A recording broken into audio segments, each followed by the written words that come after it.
Hey everybody, it's me, Peter. So, my voice is a little raspy, and it's because all of those years of cigarettes and blow and hookers have finally caught up with me. I'm just kidding.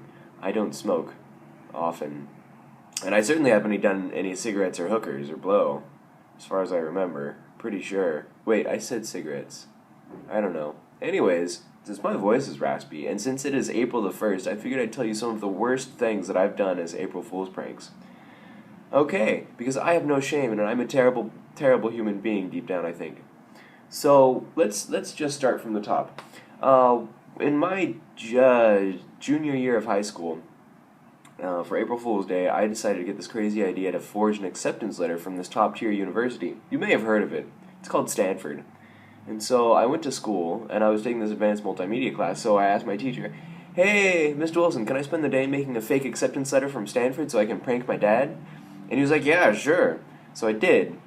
And it came out really well.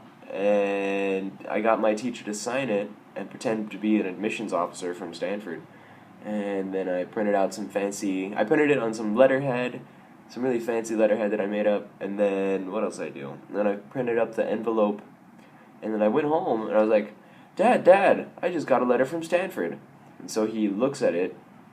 And I'm like, "Yeah, it looks like I got it accepted to Stanford University." And he was like, "Oh, Peter, I'm so happy for you." And then he started getting really emotional. Yeah, like, and after this event, I never felt good about doing another prank in my life. Although many times I wanted to, and many times I did. But this really broke it because sad part of the story is, so this was 2003. April 2003. In December 2002, my mom passed away. And so it was just my dad and me living alone. And so he was like, "Peter, I knew you could do it. And gosh, if your mom was here, she'd be so proud." And at that point, I knew that maybe I needed to stop being such a terrible person. So never again have I done any prank any kind of like that. But before that, see, this was just the last major one. Before that, in like 4th grade, on one of these online communities I was in, I logged in one day and I was like, "Hey guys, bad news, my house burned down." See, because apparently as a child you don't have a sense of discretion of what like people will believe to be real and what people won't.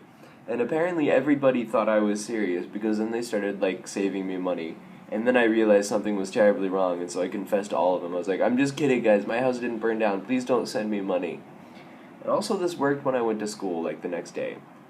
So I don't know. This is why, from now on, I just don't do anything because I tend to go overboard. I mean, maybe not now that I'm older and I have a sense of discretion, but before, no shame, no shame. Anyways. I guess maybe today is my karma for making up for all of that. I've got a fierce sore throat, and I didn't sleep at all last night. So I'm making some coffee, and then I'm trying to decide if I want to go to school or not, make everybody sick. We'll see. I might not. Depends on if I die or not. But I don't think I'm really dying. So please don't think I'm trying to like April Fool's prank you. This is an actual sickness, but it's not really death. Okay, well, I've got some coffee brewing, and I need it to sustain me. So I'll talk to you guys later. Bye.